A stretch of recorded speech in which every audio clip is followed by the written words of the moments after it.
Luffy vs Saitama is pure rage bait. Luffy vs Saitama is hilarious because 99% of people are just there to rage bait the 2 or 3 idiots who actually take it seriously. Just hear me out and I'll show you why you're not crazy. The thing about Saitama is that his very existence in his world is basically a walking, talking narrative glitch. His strength is literally defined by the concept that he has removed his limiter. And this goes beyond the no limits fallacy because unlike your average limitless character, Saitama has actual feats. His sneeze has a higher attack potency and scale than any other single One Piece character has ever shown us. And I'm saying this after also considering the idea that the world of One Piece is much bigger than Earth. You see, most sane fans estimate it's only about 10 to 20 times bigger than our Earth. And even though I don't fully agree that it's actually that big, I mean, think about how little time passes between the Straw Hats going from one island to another. I'll play along for the argument's sake. So let's say the One Piece world is 20 times bigger than Earth. Keep that number in your head because here's what we know about Saitama. His serious sneeze was so powerful that it wiped out half of Jupiter's surface down to its very core. And while it's called serious, the sheer casualness of that feat also can't be overstated. It was completely unintentional. Let me say that again. Saitama simply sneezed and that was enough to blow away half of Jupiter. To put that into perspective, you can fit over 1,300 Earths inside Jupiter. This means that if Saitama had done that same casual sneeze on the One Piece world, even if it was 20 times the size of Earth, everything, including the One Piece itself, would have been instantly deleted. Now, some of you are still trying to argue the One Piece world is bigger than just 20 times the size of Earth, but ask yourself this, is it half the size of Jupiter? If the blue world was actually that big, the Straw Hats would still be in East Blue. This is why I don't even take that 20 times bigger than Earth argument seriously. It's just that way too little time passes between the Straw Hats hopping from one island to the next. Remember, they crossed the entire first half of the Grand Line in 2 to 4 months. Anyways, Saitama's sneeze can zero diff the entire One Piece verse. Meanwhile, what is the single strongest attack in One Piece? Is it Luffy's massive Bajrang gun? Is it the ancient nuke that instantly wiped out the Lulusia kingdom? Or maybe you're thinking of Whitebeard's earthquakes, which can allegedly destroy the world, but come on,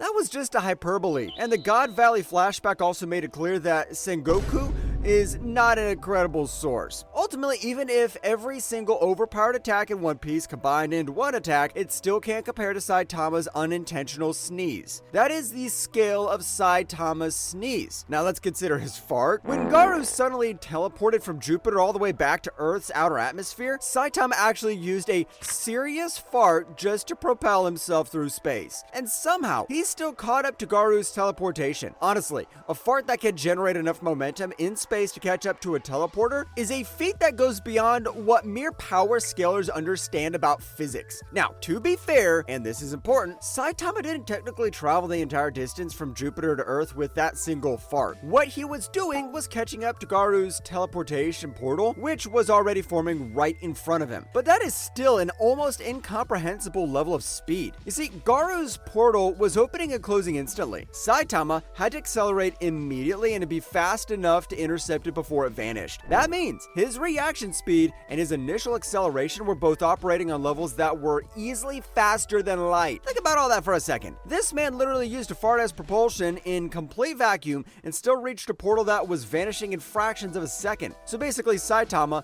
with just one sneeze and one fart, can clear the entire One Piece verse multiple times. And I bet his fart also has a higher attack potency than his sneeze. Having said all that, we still need to consider the arguments of the two who genuinely believe that Luffy has a chance. I kid you not. There are people out there who actually think Saitama can't hurt Luffy because of Haki or Gear 5 Toon Force. So we need to completely and quickly destroy those arguments. There are two main schools of thought here. The first school of thought says Luffy won't be able to do or win anything to Saitama, but claims that in Gear 5, any damage Saitama inflicts is equivalent to him punching Bugs Bunny. Therefore, the match would be a stalemate for as long as Gear 5 is active. The second takes this even further by claiming that Luffy in Gear 5 would clearly dominate. He argues that any of Saitama's serious attacks would simply be turned into a joke by Luffy's power. This guy even implies that you'd agree if you really understood Luffy's capabilities with Gear 5. Now, as insane as these arguments arguments sound, it's true that a part of the One Piece fanbase believes that Luffy's new form makes him functionally untouchable thanks to the Toon Force. And it's not like I don't see the vision. Gear 5 is absolutely ridiculous. It's literally said to be the most ridiculous power in the world. But power of imagination and Toon Force are very broad terms. If we're going to use them, we need to properly break down what they actually mean in Luffy's context, because for what it's worth, nobody disagrees with the idea that Toon Force exists in One Piece. What I disagree with is its relevance. Let's break it down. We know Oda took inspiration from old rubber hose animation and cartoon physics for Gear 5 because he wanted Luffy's fights to be funnier and more comical, but it still works on the fundamental principles of a Devil Fruit awakening. Now, even if you already agree that Saitama evaporates Luffy with a sneeze, give me just a minute or two to explain Luffy's fruit, because there's a lot of misconception among the anime-only One Piece fanbase. In Gear 5, the rubber element of Luffy's Nika fruit works like a standard paramecia awakening. It lets him manipulate the environment, much like Doflamingo or Katakuri could manipulate their surroundings. This is exactly why Luffy can do things like grab a lightning bolt. He simply turns the part of the lightning bolt he's touching into rubber, and it's also how, when he attacks, he can turn the part of his opponent he's touching into rubber and essentially bypass their external durability. But of course, Luffy's fruit is more than the rubber awakening, it's the human fruit. Mystical Zone Model Nika. This zone aspect is what lets him do so much more than what's logically possible with just a rubber awakening. Yes, his power does go beyond rubber physiology, which is why Toon Force and Power of Imagination are valid points. I mean, even the story itself says his combat capabilities are limited only by his imagination because the fruit allows him to fight in ways that defy common sense. Basically, the Nika fruit awakening grants the user increased strength and freedom and allows them to embody the warrior of liberation. The power of imagination is the power of creativity. You see this in how fluidly he turns things into rubber. Doesn't matter if it's the ground or even tangible lightning bolts. He can turn things bouncy and stretchy as naturally as he breathes. As for the Toon Force itself,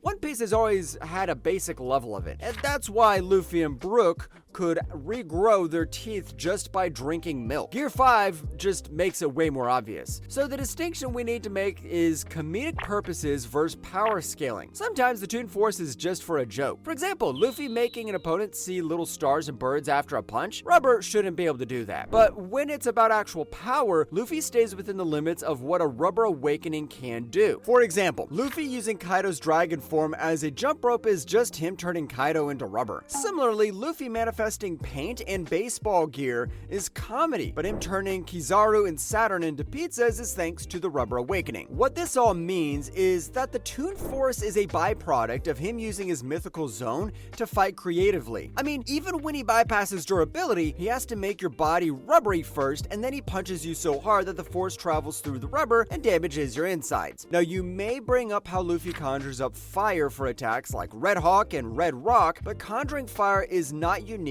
to Toon Force. Sanji was literally doing it way back during the Enies lobby arc. So, with all that context in mind, how exactly do we counter the arguments that this Toon Force somehow lets Luffy stalemate Saitama? It's simple. Everything I just described. All those reality-bending feats, the lightning grab, the pizzification of Kizaru and Saturn, all of it operates within the established rules and, most importantly, power ceiling of the One Piece world. And so, let's finally break down why this leads to a clear defeat and not a stalemate. Take the Bugs Bunny or stalemate argument. The core idea is that Saitama can't hurt rubber, but this completely ignores the fact that rubber is not some invincible element. Even if you ignore Haki, any material breaks when the force applied exceeds its ultimate tensile strength. Now, I know Luffy's rubber body's more powerful than actual rubber. He was unaffected by Enel's 200 million volts, even though natural rubber melts at a few hundred degrees. So instead of treating him like standard elastic, we have to bump him way up the fictional materials tier list. Let's be generous. Hypothetically, let's say the mythical zone rubber gives Luffy a durability boost of 100, even 1,000 times stronger than normal. And we also need to look at what does hurt him. While Luffy is immune to lightning, he's not immune to fire. For example, back during Roof Piece,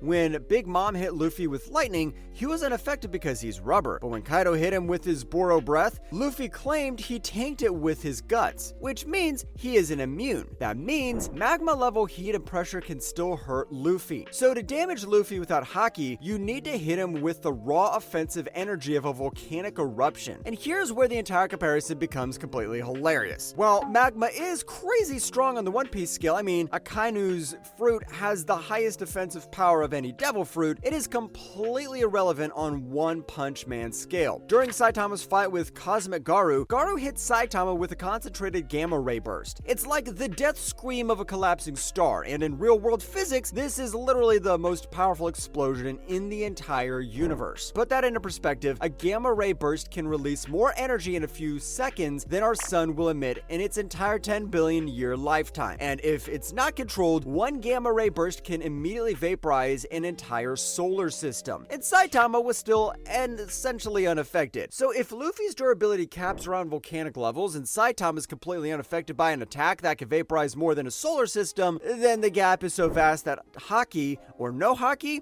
becomes completely irrelevant. We're talking a difference of billions upon billions, truly countless trillions of times more energy than what it would take to even start damaging Luffy's body. So yes, Luffy's rubber gives him insane durability, but Saitama is able to withstand something a trillion times more powerful than what would hurt Luffy. Next, if we scale Saitama's serious sneeze to a volcanic eruption, it would be like millions of volcanic eruptions happening all at once. So the Toon Force or power of imagination argument doesn't matter, because the main point about Saitama being able to evaporate Luffy out of existence with just a sneeze still stands. Now, while we ignore Haki for this comparison, let's also talk about it. What even is the Haki argument? Basically, in One Piece, armament Haki allows you to hit the true body of a devil fruit user by bypassing their elemental properties. So as stupid as it sounds, the argument is that unless Saitama has Haki, his punches are just hitting rubber and won't do any real damage. Okay, whatever. Let's say Saitama actually needs Haki. He'll just figure it out. We already know that Cosmic Garou's martial arts were built on understanding the flow of all energy and the behavior of every force in the universe. And yet, Saitama was able to figure it all out to punch back through time. So if the rule here is that he needs a special buff like Haki to land a hit, and remember, Haki is a tangible force in One Piece, then Saitama would just start using it without even understanding what it is. Now back to the Bugs Bunny style Toon Force argument. This relies on the idea that Luffy's Toon Force can turn Saitama's attacks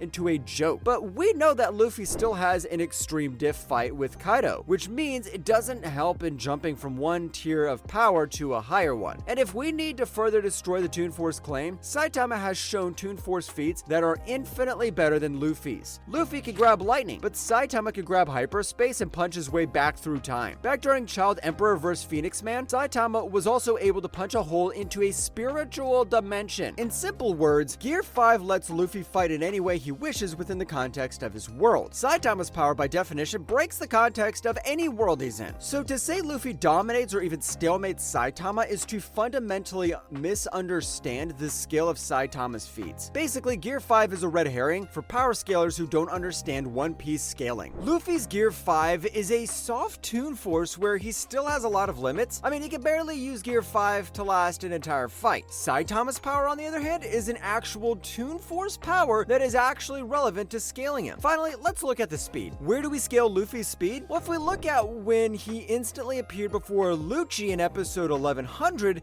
he was faster than sound, which means his speed is hypersonic. But if you're generous and scale Luffy to Kizaru's light speed, that's still an incredibly low baseline when compared to Saitama. We know that even before Saitama lost all his hair, he could outrace his own reflection in a mirror. Think about what that means. He was already faster than light before he even finished his training. And during his fight with Cosmic Fear Garou, we literally saw Saitama go beyond known physics. The man flipped the surface of one of Jupiter's moons, like actually flipped it, and then used the random debris to land and jump in every possible direction at once purely through sheer speed. He pulled off an omnidirectional punch that caught Garou off guard. Keep in mind, Garou had a complete understanding of the flow of the entire universe. Simply put, no amount of observation Haki can help Luffy dodge even a casual chop from Saitama. Overall, I genuinely can't believe how Luffy vs Saitama is an actual debate in some corners of the internet. Saitama could simply flick the air and the resulting shockwave would be enough to send Luffy into outer space. He could vaporize the entire One Piece world with his sneeze and do even worse with his farts. There is no punchline for you watching this video because there is no punchline for Saitama. To be clear, this is not me trashing Luffy. I love One Piece, which is why you'll always always find so many cool One Piece videos on the channel. And I'll also soon upload a video on Prime Garb vs Prime Akainu, so make sure to hit that bell icon for when it's ready. But as I was saying, Saitama's narrative purpose is to make a mockery of power scaling itself. He is the ultimate unbeatable character, and if I were to describe him without any hyperbole or bias, I'd say he exists to be an answer, not a question. You see, in any story, a question is what creates plot, drama, and character growth. It's like, can my favorite character defeat my friend's favorite character? But Saitama's entire character is designed to eliminate those questions. When it comes to One Punch Man, whether you ask who's the strongest, who's the fastest, who has the most durability, or who has the best hacks, the answer is always Saitama. Because in the context of One Punch Manverse, which is currently multiversal in scale, Saitama is an invincible character who has no limits whatsoever. So now let me ask you, considering all the evidence on feats and Toon Force, where do you personally scale Luffy? Where do you scale Saitama? And the big one, do you think Saitama can even beat Goku? Come on, let's continue this rage bait.